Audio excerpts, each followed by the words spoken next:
The man's name is Arson, and those who often browse the trending topics in the wilderness are probably familiar with him. Yes, it's this unconventional old guy. Recently, he has been staying at home, suffering from insomnia and vivid dreams, so he set off to the shelter he built last summer for snow camping. As long as he keeps himself busy, he won't be stuck in bed like he would at home. By the time he arrived at the shelter, he was already feeling sleepy, but due to the low temperatures in the deep mountains, the shelter was buried under thick snow. Arson had to suppress his drowsiness and clear the snow at the entrance of the shelter. After clearing the snow, he took out the fireplace that was pulled by a sled and skillfully installed it in the corner of the room. The blackened marks on the walls made it clear that this old guy had been here many times. Perhaps fearing that valuable items like the fireplace would be lost when no one was around, he always disassembles it and takes it with him when he leaves. After reassembling the fireplace, it was ready to provide warmth to the room. With the fireplace set up, it was time to chop firewood. Thanks to the leftover scraps from building the shelter, he only needed to chop them into small pieces to ignite dry wood in the fireplace. Watching Arson in his sleepy state, one couldn't help but worry he might accidentally chop his hand. After chopping the firewood and lighting the fireplace, a wisp of smoke rose from the chimney, adding a touch of warmth to the snowy mountains. Arson pulled the sled to the riverbank, summarizing his experiences from previous camping trips.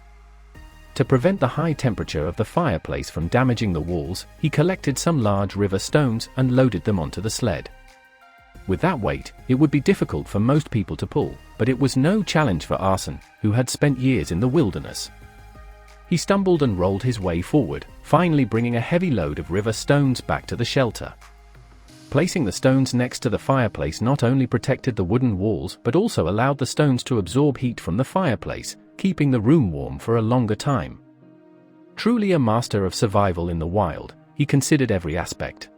Arson sawed off a few branches from a tree in Qingdao, brought them back, and chopped them into suitable sizes, then treated them to make comfortable handles for the wooden door. With the comfortable handles, opening the door became much easier. At the same time, he improved the gaps in the wooden door to block the biting cold wind from entering.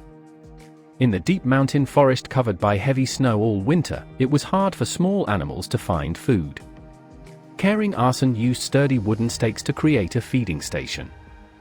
He simply hollowed out the wooden stakes, sealed both ends with wooden boards, and built a small platform to pour in the peanuts and sunflower seeds he brought, creating a feeding station filled with food.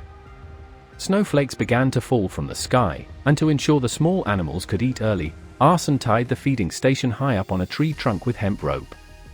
This design was perfect for small animals during the warm winter.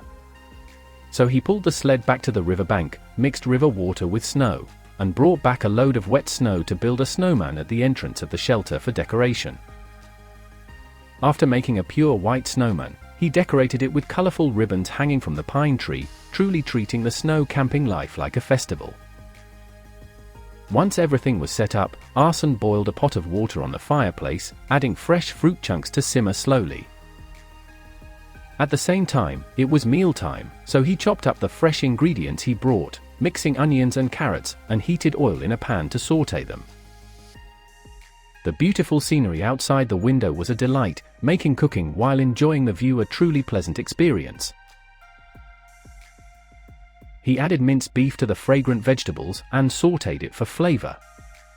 He hollowed out colorful peppers and stuffed them with the cooked minced beef, wrapped them in foil, and placed them in the fireplace to roast.